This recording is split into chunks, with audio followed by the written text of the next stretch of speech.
Hi കൂട്ടുകാരെ, July 5 Basheer ദിനം. ബഷീർ ദിനത്തിൽ ക്വിസ് കോമ്പറ്റീഷനിൽ ചോദിക്കാൻ ചാൻസ് ഉള്ള ചോദ്യങ്ങളും അതിൻ്റെ ഉത്തരങ്ങളും അടങ്ങിയ വീഡിയോ ആണ് ഇതിലുള്ളത്. തീർച്ചയായും എൻ്റെ കൂട്ടുകാർക്ക് ഈ വീഡിയോ ഉപകാരപ്പെട്ടാൽ സബ്സ്ക്രൈബ് ചെയ്യുക, ലൈക്ക് ചെയ്യുക, കൂട്ടുകാർക്ക് ഷെയർ ചെയ്ത് കൊടുക്കുക കേട്ടോ. എങ്കിൽ നമുക്ക് വീഡിയോയിലേക്ക് കിടക്കാം. ഒന്നാമത്തെ ചോദ്യം എല്ലാ കൂട്ടുകാർക്കും അറിയാവുന്ന ചോദ്യമാണല്ലേ. ബഷീർ ദിനം എന്നാണ്? ബഷീർ ദിനം ജൂലൈ 5-നാണ്. ബഷീറിൻ്റെ ജന്മസ്ഥലം ഏത് ജില്ലയിലാണ് സ്ഥിതി ചെയ്യുന്നത്? ബഷീറിൻ്റെ ജന്മസ്ഥലം ഏത് ജില്ലയിലാണ് സ്ഥിതി ചെയ്യുന്നത്? ഉത്തരം കോട്ടയം. വൈക്കം മുഹമ്മദ് ബഷീറിൻ്റെ പ്രസിദ്ധീകരിച്ച ആദ്യ നോവൽ ഏതാണ്? വൈക്കം മുഹമ്മദ് ബഷീറിനെ പ്രസിദ്ധീകരിച്ച ആദ്യ നോവലാണ് പ്രേമലേഖനം. വൈക്കം മുഹമ്മദ് ബഷീറിൻ്റെ യഥാർത്ഥ പേര് എന്താണ്? വൈക്കം മുഹമ്മദ് ബഷീറിൻ്റെ യഥാർത്ഥ പേര് എന്താണ്? കൊച്ചു മുഹമ്മദ്. വൈക്കം മുഹമ്മദ് ബഷീറിൻ്റെ ആത്മകഥയുടെ പേര്? വൈക്കം മുഹമ്മദ് ബഷീറിൻ്റെ ആത്മകഥയുടെ പേര്? ഉത്തരം ഓർമ്മയുടെ അറകൾ. അടുത്ത ചോദ്യം വൈക്കം മുഹമ്മദ് ബഷീർ അറിയപ്പെട്ടിരുന്ന പേര് എന്താണ്? വൈക്കം മുഹമ്മദ് ബഷീറിനെ അറിയപ്പെട്ടിരുന്ന പേര് ബേപ്പൂർ സുൽത്താൻ.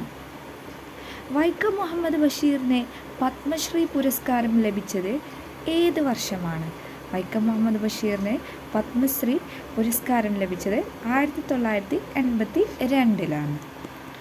മജീദും സുഹ്റയും കഥാപാത്രങ്ങളായ വൈക്കം മുഹമ്മദ് ബഷീറിൻ്റെ കൃതി ഏതാണ്? ഉത്തരം ബാല്യകാലസഖി. ബഷീറിൻ്റെ കുടുംബാംഗങ്ങൾ കഥാപാത്രങ്ങളായ നോവൽ ഏതാണ്? ഉത്തരം പാത്തുമ്മയുടെ ആട്. ഏതു വർഷമാണ് പാത്തുമ്മയുടെ ആട് പ്രസിദ്ധീകരിച്ചത്? ഉത്തരം 1959-ലാണ് പാത്തുമ്മയുടെ ആട് പ്രസിദ്ധീകരിച്ചത്.